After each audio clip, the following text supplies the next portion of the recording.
नमस्कार दोस्तों, आज मैं आप लोगों को बेसिक केमिस्ट्री में इन्वायरमेंटल इफेक्ट का ऑब्जेक्टिव क्वेश्चन बतला रहे हैं। तो सबसे पहले याद रखना है कि इन्वायरमेंटल इफेक्ट जो है बहुत ज्यादा नंबर का और यह चैप्टर है। साथ में इसमें आपका लॉन्ग क्वेश्चन, शॉर्ट क्वेश्चन और ऑब्जेक्टिव बहुत ही वीवीआई है, यानी कि यह हर तरह से आपको कंप्लीट रखना है। तो देखो इसमें पहला सवाल क्या कहता है कि motor vessels and industries release into the atmosphere. जो आपके सड़क पर गाड़ी चल रही है और साथ में फैक्ट्रियां जो होती है वह वायुमंडल में क्या रिलीज करती है। ए में दिया है nitrogen oxide, sulphur dioxide, carbon monoxide या ऑल ऑफ देम। यह सभी आपका प्रदूषण है, यह आपका पॉल्यूशन है। तो आंसर डी हो गया। अब क्वेश्चन है सेकंड में, बीओडी स्टैंड फॉर, यानी कि बायोकेमिकल ऑक्सीजन डिमांड। ए में बैलेंस्ड ऑप्टिकल डेंसिटी, यह नहीं होगा। बी में बेस्ड ऑन डाइल्यूशन पर आधारित होगा, नहीं। बायोकेमिकल ऑक्सीजन डिमांड, यह रहा आंसर सी। अब है आपका question number third, plants can control pollution by the process of. कहता है कि जो पेड़ पौधे होते हैं प्रदूषण को किस प्रोसेस, किस विधि के द्वारा कंट्रोल करते हैं। तो ये में दिया है प्लांट, जब हम लोग सारे लोग बचपन से ही सीखते आ रहे हैं। प्लांट्स जो होते हैं सनलाइट की उपस्थिति में फोटोसिंथेसिस करता है, उसमें क्लोरोफिल उनके पत्तों में पाए जाते हैं और वह सूर्य की उपस्थिति में फोटोसिंथेसिस कर कार्बन डाइऑक्साइड को ग्रहण करते हैं और ऑक्सीजन छोड़ते हैं, यानी कि कंट्रोल करते हैं प्रदूषण को। साथ ही साथ वे अपना भोजन भी तैयार करते हैं। तो देखो कहता है कि प्लांट कंट्रोल करता है फोटोसिंथेसिस, बी में रेस्पिरेशन, सी में मेटाबॉलिज्म, डी में ऑल ऑफ देम। याद रखना है कि प्लांट जो होते हैं पॉल्यूशन को कंट्रोल करते हैं फोटोसिंथेसिस प्रोसेस के द्वारा, क्योंकि वे आपको कार्बन डाइऑक्साइड लेते हैं एटमॉस्फेयर से और वायुमंडल में ऑक्सीजन गैस छोड़ते हैं और यह कंट्रोल होता है कार्बन डाइऑक्साइड। क्वेश्चन नंबर 4 में आपका है कि most dangerous pollutant of automobile x out is. तो कहता है कि ऑटोमोबाइल से सबसे ज्यादा खतरनाक डेंजरस पॉल्यूटेंट माने प्रदूषण कौन सा होगा।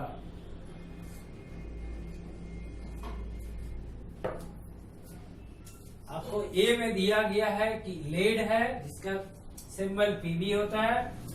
बी में कॉपर Cu से, सी में मरकरी Hg के द्वारा, 4 में मीथेन CH4। याद रखना कि जो हमारा ऑटोमोबाइल जो एक्सड्यूस करता है उसमें सबसे ज्यादा लेड पाया जाता है।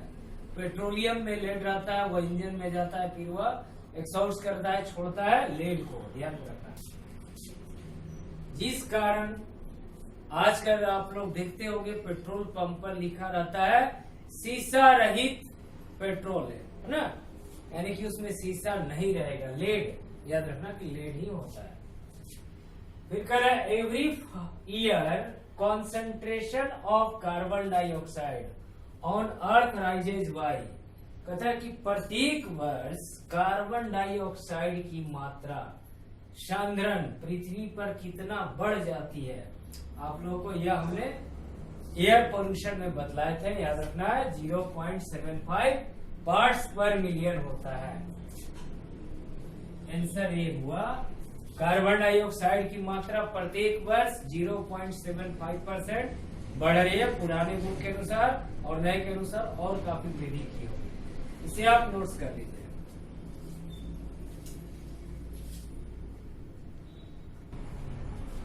अब क्वेश्चन आपका 6 में क्या कह रहे हैं सवाल कि ultraviolet rays may damage plants and may cause cancer in animal and human being if, यदि कहता कि परावैंगनिक किरण जो होते हैं प्लांट को डैमेज करते हैं, साथ ही तथा और उसके कारण अल्ट्रावायलेट के कारण एनिमल और ह्यूमन बीइंग में कैंसर होता है। यदि ए में ozone layer is depleted, B में ozone layer is form, C में ग्रीन हाउस इफेक्ट, डी में नन ऑफ दिस।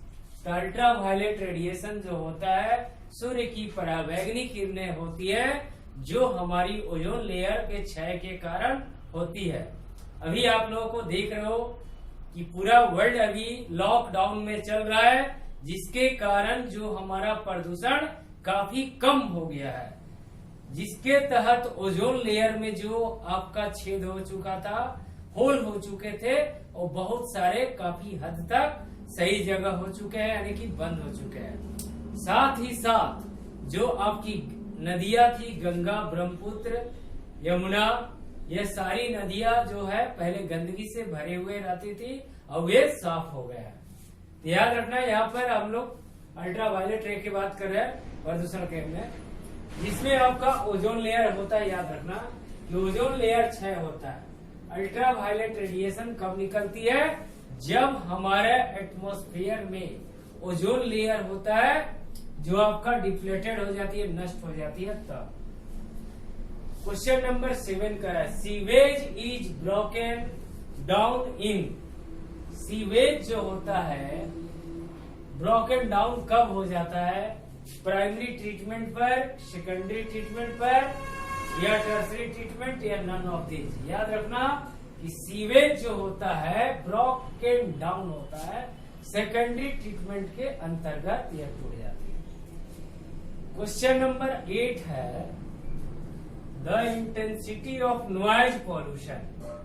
इंटेंसिटी किसका? Noise pollution is measured in, किस चीज में हम मेजर करते हैं? मैच नंबर, बी में हर्ट्ज, सी में डेसिबल, डी में नॉइज। तो याद रखना कि नॉइज पॉल्यूशन को हम डेसिबल में मेजर करते हैं। अब है आपका question 9, the pollution which weakens the nervous system and increases blood pressure. तो कहता है कि कौन सा द पॉल्यूशन, प्रदूषण जो नर्वस सिस्टम को कमजोर बना देती है, साथ ही साथ बीपी को बढ़ा देती है, ब्लड प्रेशर इज, किसके कारण, वह कौन सा पॉल्यूशन है, प्रदूषण है, जिसके तहत नर्वस सिस्टम कमजोर हो जाएगी और ब्लड प्रेशर, बीपी बढ़ जाएगी। याद रखना कि ये में एयर पोल्यूशन के कारण नहीं, सॉइल पोल्यूशन, वाटर पोल्यूशन भी नहीं, डी में नॉइज पोल्यूशन के कारण, शोरगुल के कारण बीपी काफी बढ़ जाती है। याद रखना।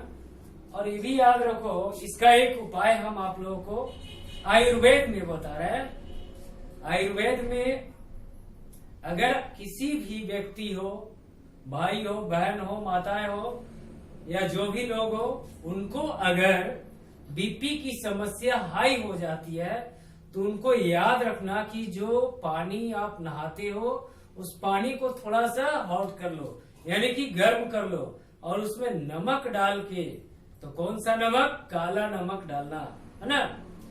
काला नमक डालोगे, हमारे देश में बहुत मात्रा में मिलती है, उसमें थोड़ा सा एक चुटकी भर डाल दो और उस गर्म पानी को हल्का गुनगुना कर लो, और उसको पानी में डालकर स्नान करने से जो बीपी आपका हाई होती है वह बीपी आपका बैलेंस हो जाएगा। अगर बीपी लो हो जाती है तो उस केस में आपको क्या करना है कि पानी में काला नमक को डालकर पीना है। इस तरह आपका बीपी, जो अंग्रेजी दवाई कितनों खाओगे वह जिंदगी भर खाते रहोगे, कभी ठीक नहीं होगा। इसलिए आयुर्वेद में, हमारे धरती में काला नमक पड़ा हुआ है, प्रचुर भंडार है, तो हम लोग काला नमक का ही यूज करेंगे। हाई बीपी के लिए पानी में डालकर स्नान करना है, और लो बीपी के लिए पानी में डालकर उसको पीना है, गुनगुना पानी में। अब यह देख लिए हम लोगों ने कि जो नर्वस सिस्टम कमजोर होती है, साथ ही बीपी बढ़ती है नॉइज पॉल्यूशन, शोरगुल, यानी कि जनसंख्या बढ़ेगा तो शोरगुल तो बढ़ेगा ही बढ़ेगा। इसलिए सबसे पहले नॉइज पॉल्यूशन को रोकने के लिए जनसंख्या पर नियंत्रण जरूरी है। अब यहां देखो question number 10, the internal combustion engine release, जो आपका इंजन के अंदर में कंबशन दहन होता है तो वह क्या रिलीज करता है। ए में दिया है अनबैरेंट कार्बन, यानी कि बिना जले हुए कार्बन निकलेगी, या oxides of nitrogen and sulphur, sulphur या और नाइट्रोजन के ऑक्साइड निकलेगा। सी में कार्बन मोनोऑक्साइड निकलेगा, या नन ऑफ दीज। याद रखना, जब इंजन में इंटरनल कंबशन होता है तो उस केस में कंबशन के अंतर्गत कार्बन कार्बोहाइड्रेट ऑक्सीजन की उपस्थिति में जलती है, तो उस केस में कंबशन में हमेशा याद रखना कि वह या तो कार्बन मोनोऑक्साइड बनाएगी या कार्बन डाइऑक्साइड देगी। तो आंसर इसका सी है, कार्बन मोनोऑक्साइड गैस निकलती है कंबशन में। इसको नोट्स करें।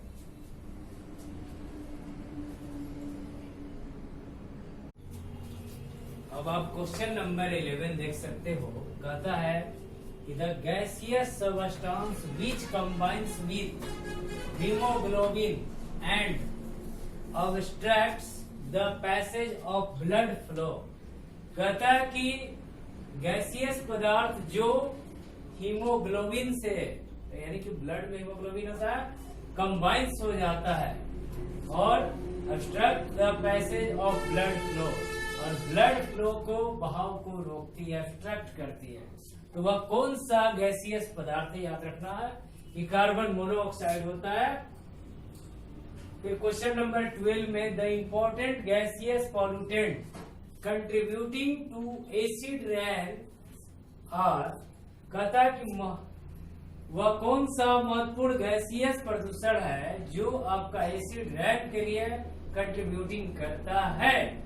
ए में आप देख सकते हो SO2 एंड NO2 दिया है, CO2 एंड H2S दिया है, NO2 एंड O2 दिया है, और डी में नन ऑफ दिस दिया है। आपने देख लिया कि गैसियस प्रदूषण कौन सा है जो एसिड रेन्स के लिए महत्वपूर्ण होती है। तो इसमें आपका ए में सल्फर डाइऑक्साइड और नाइट्रोजन डाइऑक्साइड होती है, इसे नोट्स कर लेना। अब अगला सवाल है, इंपॉर्टेंट है यह एसिड रैन के लिए, पहले भी बता चुके एसिड रैन, सल्फर डाइऑक्साइड और नाइट्रोजन डाइऑक्साइड। क्वेश्चन नंबर 13 है कि carbon monoxide is hazardous to health because, carbon monoxide जो है हेल्थ पर खराब प्रभाव क्यों डालती है, क्योंकि ए में दिया है आपका it leads to loss of sense of smell, कह रहा है कि यह जो है स्मेल के सेंस को लॉस करता है। ए में, बी में, ए में इट में काउज कैंगू कंडक्टिविटीज का कारण होगा। सी में it is carcinogenic in nature, या प्रकृति में कार्सिनोजेनिक होता है कार्बन मोनोऑक्साइड, या it reduces oxygen capacity of blood. तो कार्बन मोनोऑक्साइड जो हेल्थ पर खराब प्रभाव डालती है, वह ऑक्सीजन कैपेसिटी, ब्लड की ऑक्सीजन क्षमता को कम कर देती है, ध्यान में रखना। Question number 14 soluble organics in domestic waste water includes, तो जो आपका डोमेस्टिक घरेलू बेकार जलों में घुलनशील ऑर्गेनिक्स क्या रखते हैं। ए में दिया है कार्बोहाइड्रेट्स, बी में protein, lipids, all of them. जो आपके घरेलू वेस्ट वाटर जो होते हैं ऑर्गेनिक, वह कार्बोहाइड्रेट रखते हैं, ध्यान में रखना, आंसर है, इसे नोट्स करो।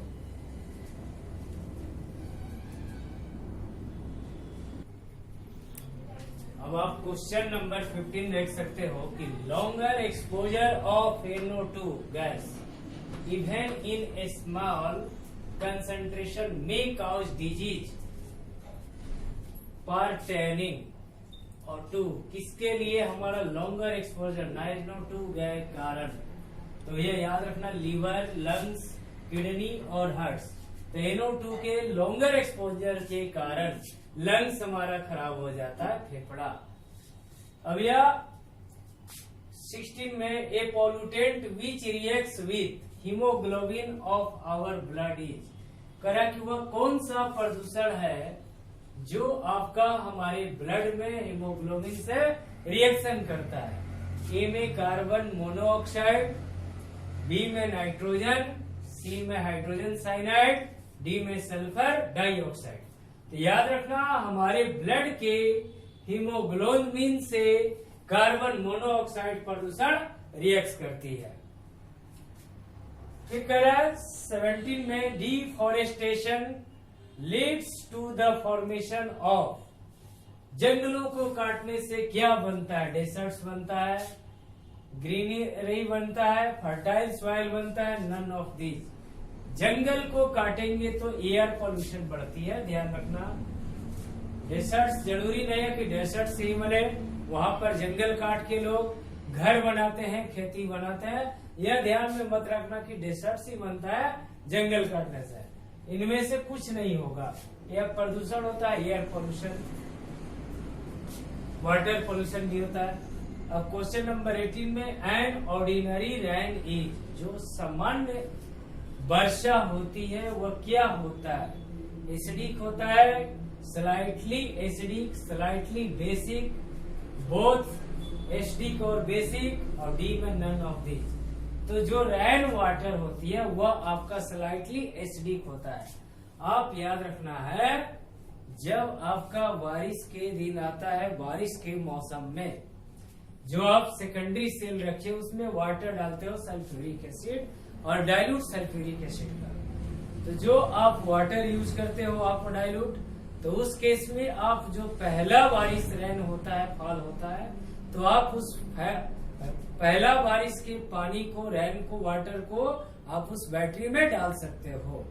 यह आपका स्लाइटली एसिडिक होने के कारण। ऐसे भी जब हम लोग बैटरी का जो पानी खरीदने जानते हैं तो वो डाइल्यूट सल्फ्यूरिक एसिड, वो भी स्लाइटली एसिडिक ही होती है।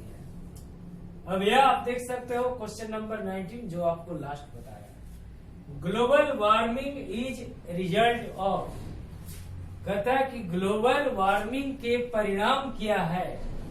ए में more concentration of carbon dioxide, B में ग्रीन हाउस गैसेज होंगे, सी में both A and B, D में नन नोबल गैसेज। तो याद रखना कि ग्लोबल वार्मिंग के कारण कार्बन डाइऑक्साइड का कंसंट्रेशन बढ़ेगी, साथ में ग्रीन हाउस गैसेज भी होंगी।